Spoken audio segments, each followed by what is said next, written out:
Okay, now listen up. There are two things which were left in this. One was some one or two examples on alloys, and I also told you we may be studying what we call as a triple alligation, right? So these are two things that are left. So let's just take an example as far as alloys. Let's say we have two alloy. Let's say, what is an alloy, by the way? So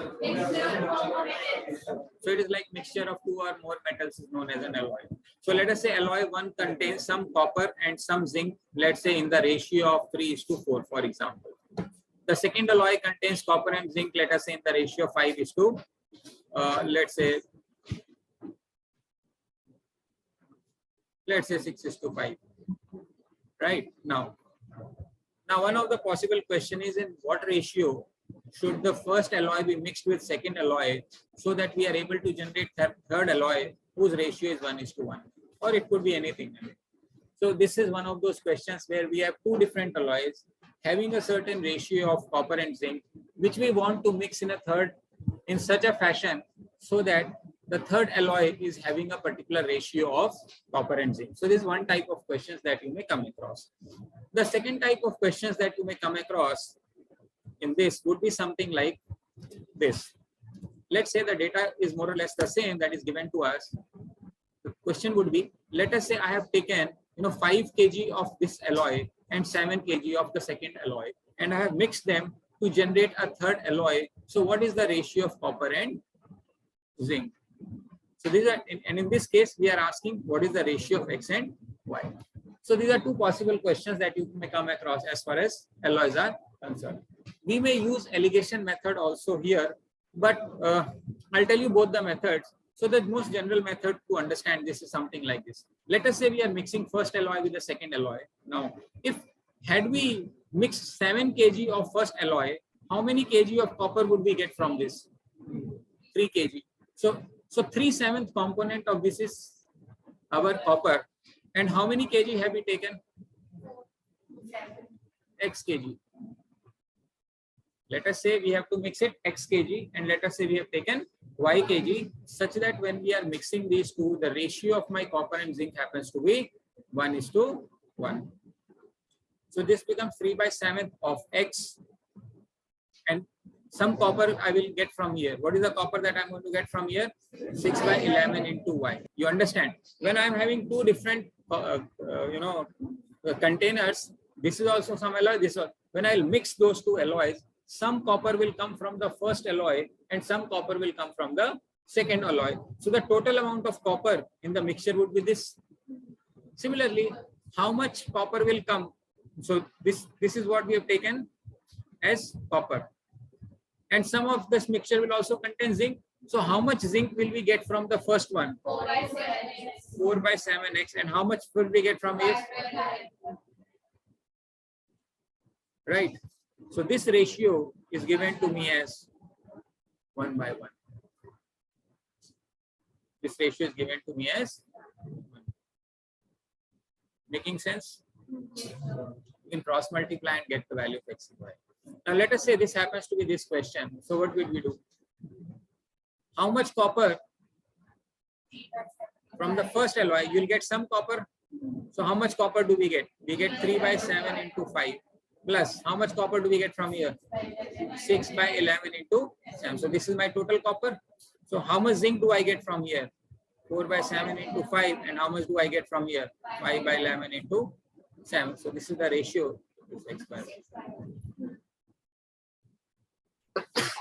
Making sense? This is one way of handling this question. Generally a good method. But if you want to convert from in the perspective of allegations, वो जो काटा वाला method था, उसमें हम ये क्या कर सकते हैं? इसमें कॉपर की concentration कितनी है? For example, 3/7. तो पहले वाले में मेरा कॉपर है 3/7 और दूसरे वाले में कॉपर कितना है मेरा? हमें इन दोनों का कितना कॉपर चाहिए टोटल? 1/2. किस रेशियो में मिक्स करेंगे? भाई मान ले टोटल 7 किलो होता तो कॉपर 3 होता, अब टोटल 2 किलो में कॉपर कितना है? तो अगर आप कॉपर, ये कॉपर का सेंस है, कॉपर सेंस मतलब हम कॉपर को यूज करें, इसी तरीके से आप जिंक को भी यूज करेंगे तो भी आंसर आ जाएगा। ये तरीका, ये दोनों का शॉर्टकट है। यानी इसमें क्या आ जाएगा? तो 6/11, ये तो 6/11 माइनस हाफ, और यहाँ आ जाएगा हाफ माइनस 3/, ये रेशियो आ जाएगा। वही रेशियो यहाँ पे x/y करोगे, ये करोगे, आप answer. So we have done this kind of questions in the last class, right? It was just that क्योंकि किताब में कोई एलॉय का क्वेश्चन नहीं दिया हुआ है, तो लेकिन एग्जाम में आ जाता है, तो हमने थोड़ा सा उसको करने की कोशिश करी है। Are we clear all of us? पीछे ठीक है, this one kind of question. One of those questions asked in CAT was on triple allegations. So what is a triple allegation and how do we handle it?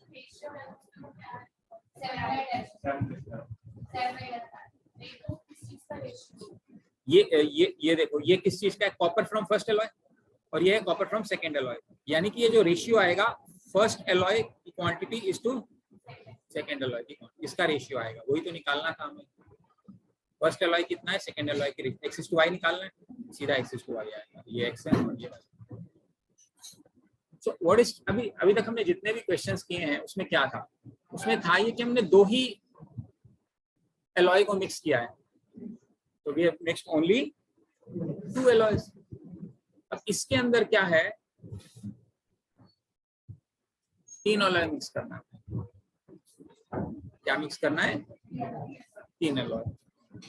Alloy इस case में जो actual exam question है वो देख लेते हैं। उसने बोला था 3 अलग अलग तरह के बीट है हमारे पास गेहूं।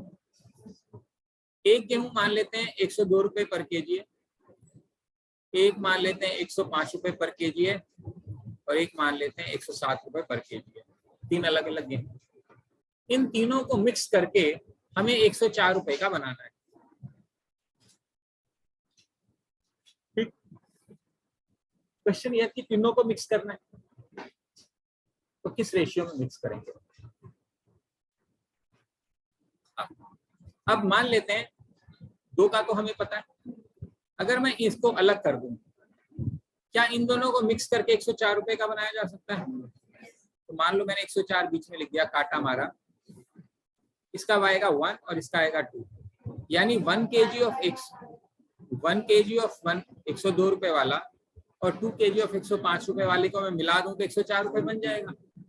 लेकिन उस केस में मैंने 107 वाला तो छेड़ा ही नहीं, तो क्या मैं 107 और 105 का मिला के 104 kg बना सकता हूँ? क्यों?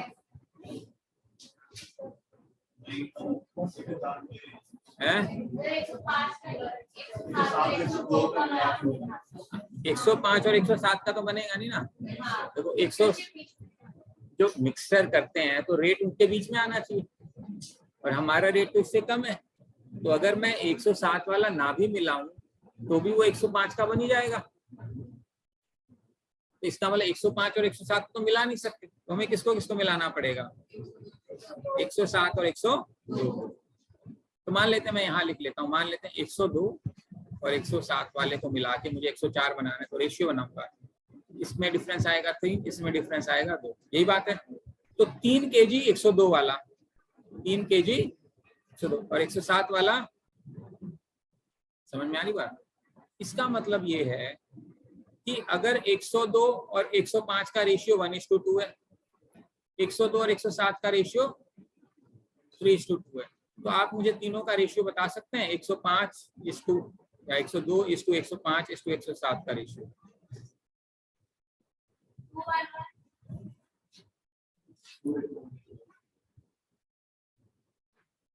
कैसे करो?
हाँ जी.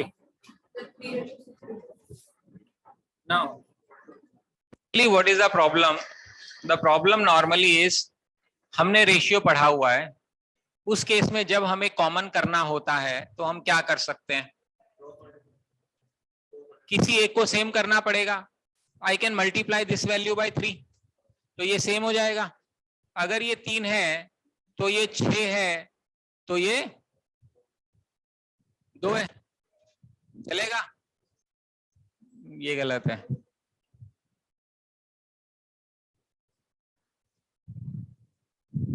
रेशियो में कभी भी A:B और B:C दिया हुआ है तो जो भी कॉमन है उसको करना पड़ेगा. From ratio perspective this is the correct method. ऐसे ही करना पड़ेगा रेशियो.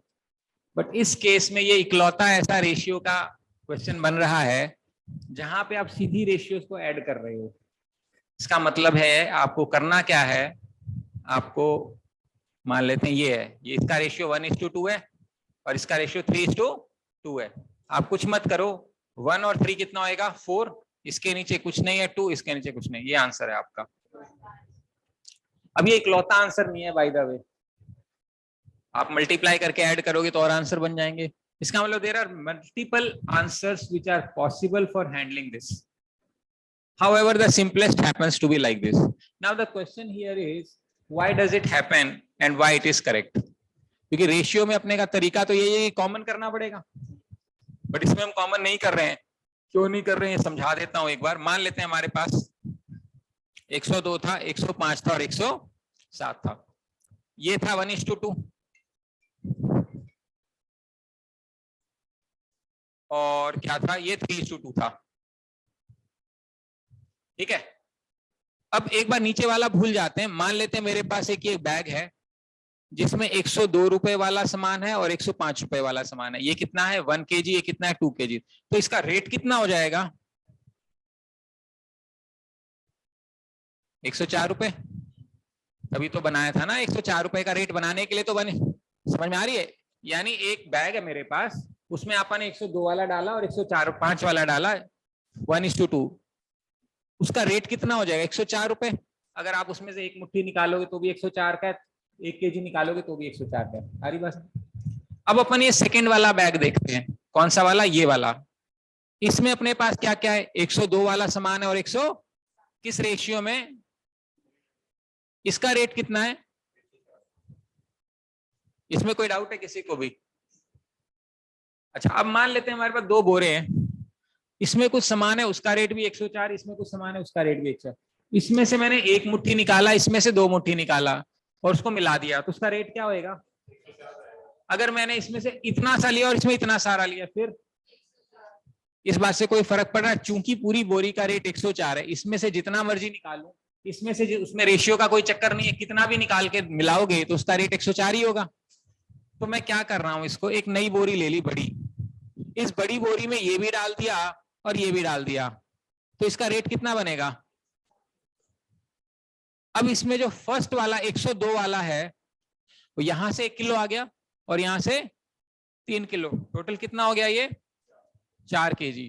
105 वाला यहां से कितना आ गया? 2. और 107 वाला कितना आ गया यहां से? आंसर आ गया 4:2, यानी रेशियो इज 2:1. इसलिए हम ऐड कर सकते हैं इसके अंदर, और कोई रीजन नहीं है ऐड करने का. This is your question based on what we call as a triple alligation. ठीक है. So this takes care of your this particular chapter.